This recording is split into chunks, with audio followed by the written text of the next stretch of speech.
wakola mu gavumenti ebbanga ddene lwaki obubbi tebuggwa mu gavumenti naddala mu ofiisi eno essa ya Ssaabaminisita time after time kiki? If you want to keep your money from thieves, especially at home, hide that money in a toilet. Yes. Who remains sometime a lot of time in the toilet? And the one hardly believes there is money in the toilet. Yeah, and who believes that there is money in the toilet?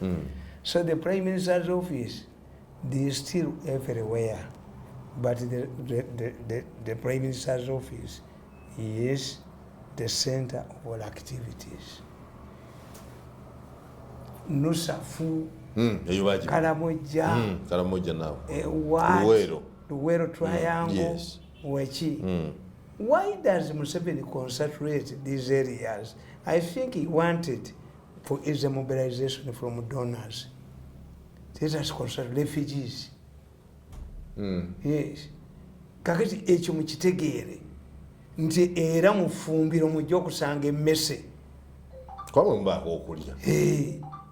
Bw'osanga omusota era gubeera wali mu nkoko w'emanga. Kubanga waliwo ku magi. Waliwo ku magi. Kumpya ogabaawo. Ekitegeeza you cannot find tosobola kugenda ku dduuka linaanye convent n'osangawo condoms. Ani azikozesa? Abazisuula teba business. Kakati ekyo kye kimu. If we want to reduce corruption, don't centralize it. Waliwo ministry ezimu.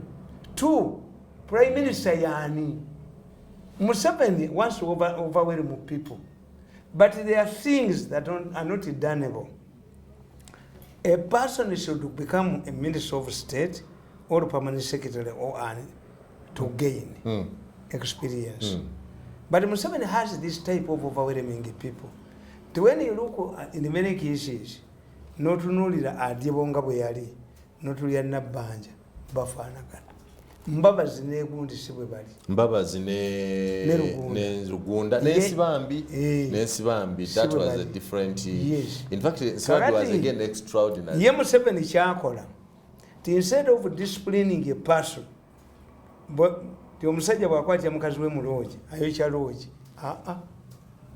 yerese yekka muloogi soloogi teyina mulimu abazze okwebakamu mulimu abazze okyovola ez'eddiini zibuuza certificate of marriage. Kakati when you look at Museveni, once Museveni sees an institution that he is causing trouble, as neutralizing. Museveni realized the Secretary General can cause him trouble. Bwe yajjawo Mbabazi yaleeta Lumumba bwe yatandika okulwanagana n'akola ki ne baleeta Tadongo waabwe. Era mmwe temukitegeere not observant. Lumumba has never made a statement ever since she was taken in the Prime Minister's office.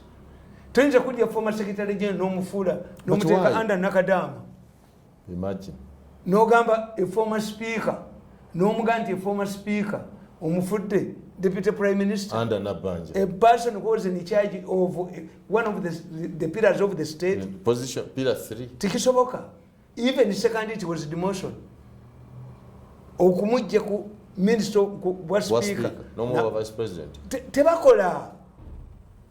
Nze mmanyi nti somebody can accept. Why don't you agree that maybe Museveni brought Lumumba, having been Secretary General, namleta mu office single ya Prime Minister, alete sanity mu office. Atia ono yasooka.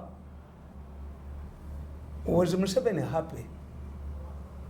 Olulebe yamujja mu Ministry of Security n'amutwala mu Regional Corporation. Mukatabo kakuganti, I don't remember even what I did there. Because it was humiliation. Why does he humiliate these people? A woman in a Kadaga, while he had omulopingira mulimo gwebweru. Nempale bagikugyemu. Kuba balowooza basooka ne bamucreatingira fear. Kadaga wants to be president. Kakati n'alowooza nti if Kadaga wants to be president, he will further high interest abroad, he will sabotage me. Kamukumpingire one. Kadaga can die. nze sibikiriza. Do you know the punishment you get muwanga wasomesako? What if can a former headmaster become a teacher in that particular school? Techinyuma. See, tuyinza kuchimpa tuchogera nako nti housewife to become a house girl. These are done in Europe. Today you are they are done in Israel. But in Africa, imagine this woman, look, whenever they mention the word speaker, yes, Margaret Thatcher yaliko emyaka 16 yabagamba nti I wake up in the morning and wait the chauffeur. He has delayed. Ne bamugamba go back to your room. You were no longer Prime Minister of Britain. I mean 16 years is too long for one film. Ntize mtula ne ku TV nembuza nga tebanjogeddeko. Ne bamugamba you were no longer what? Prime Minister. Kakati speaker buli bogere kigambo speaker. Alowooza kiriwo. Atondo naga nti nze mama busoga. Nakyo bakitutte. Ato ono no kuliso bole ababeranga mu UPC abali mu mune nakwata obuntu we nabuti kata kama scam here waliwo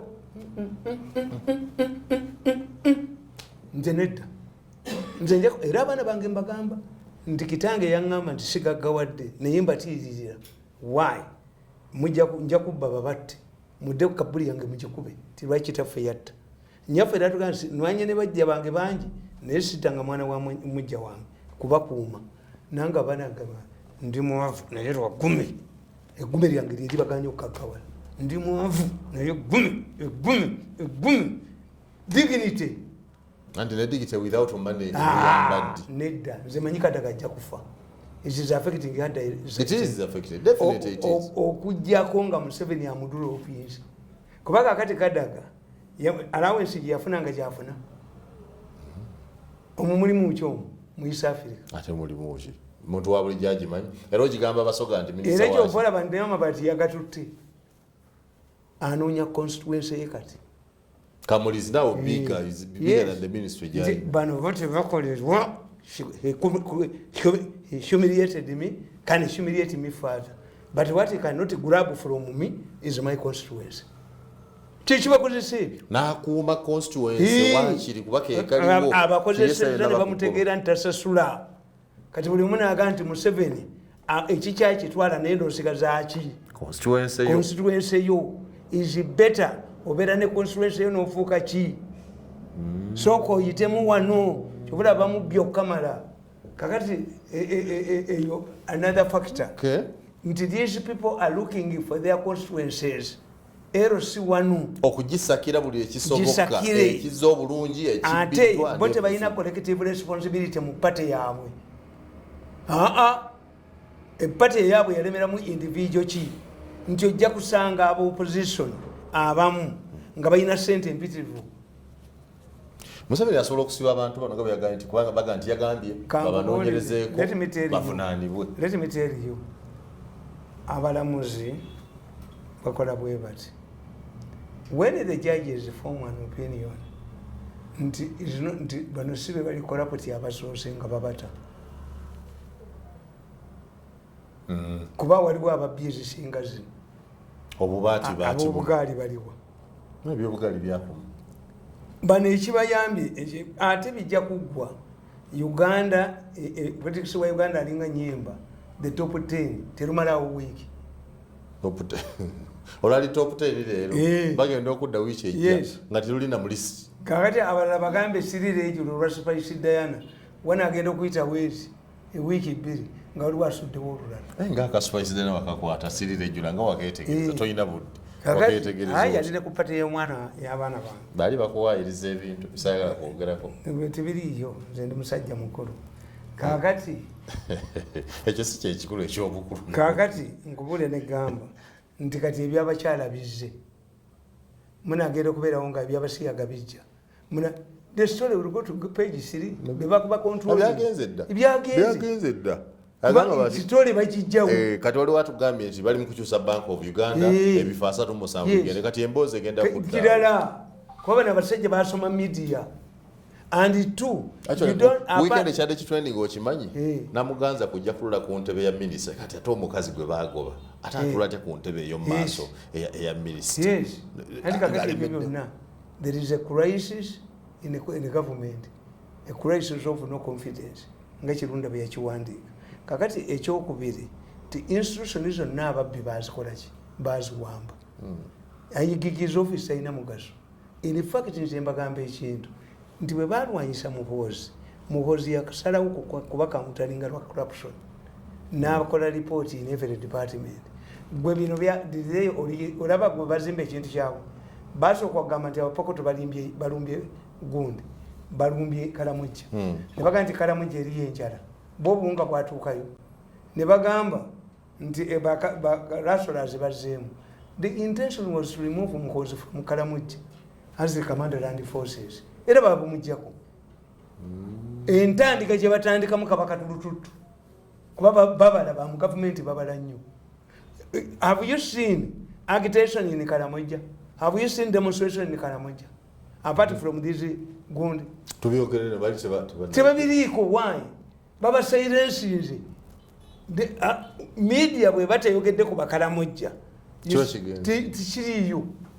Kakati kiringa gwe bootidde okugera ku bubbi mu NSSF era byonna obyogera naye mu NSSF obwewala obutiira no anti kubuulira tolaba ne mu NSSF nti basooka ne balimba omusajja oyo ti omu ke bakonsideringa ku bwa gavana bwa Bank of Uganda ne bamuteekanga mu lisiti consider Richard nakola changes nakola kina lwakakamba naye bujja kukwatibwa sajja obwo bumanyiddwa ffe tubumanyi nnyo naye buli kwatibwa. Kakati ne bamuteeka mu muntu kati ono omukazi yali mugezi. When do you wait eyabala? Why should you refuse to renew this man's contract? Ye yamanya nti ŋŋaanyo girinyuwinga is a bad performer. Omusajja naliyakitinga nanga nange wansaba ssente parliament nekiyingiramu. It wouldn't have been a parliament because can parliament recommend? Parliament recommends but can it direct? Enayo yakyukibwa. What parliament have done would have it has recommended bagobe bya Rugaba ne Betamongi ne board tebikolebwa bitya bya recommended anti kwani kubanga ye president yasooka ogante muli niwinga. That was the first thing. This manager should not be renewed. Bone baagala bakiyingire ne muntu yabala yagenda okwera governor of Bank of Uganda tumukubye nasigala watu likonde nti yali mu ntebe yemusiru kyenabagamba nti nze sali yenyumiza naŋŋamba nti abantu abo bonna bagamba simanyi wagubosa owami yabayita kubabuuza bibuuza ne babigwa bo balowooza sali interviewing them for yona atuddewo. You brought a man to deputize a sick manager, a sick governor. Mwamuleetera ki ye mumujja okagamba yanaabeera balina arrogance eyo. That's why you hate these people because of that arrogance. Nti yono yajja kufanga deputy governor tasobola mwamuleetera ki lwaki mwamutira omulimu gwe ewa bye bino emaani kodi owooli ojjukira mu biseera bya covid baakwata omusajja nga bamuyita Charles owooli nti bamukutte ne ensawo z'obuwunga 2 bw'abadde aziteresa nakalima n'entweyi nakalima n'akatwika akalinga ak'embuzi naye nakalema abantu bamukolera nakalima Museveni yamuwa omulimu adduke n'akulu yamuyoola omusajja yakola omulimu mulungi tayina corruption was the most corrupt person. How?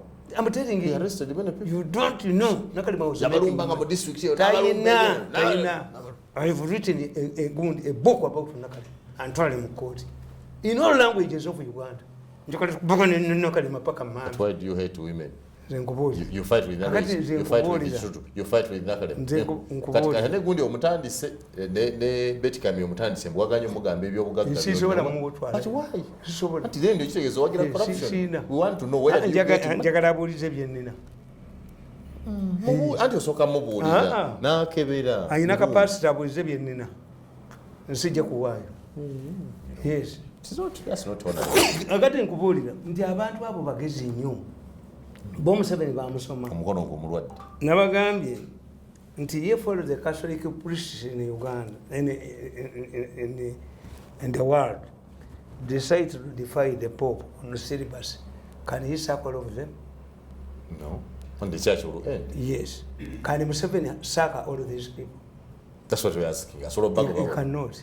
What if it is a plot to join another party?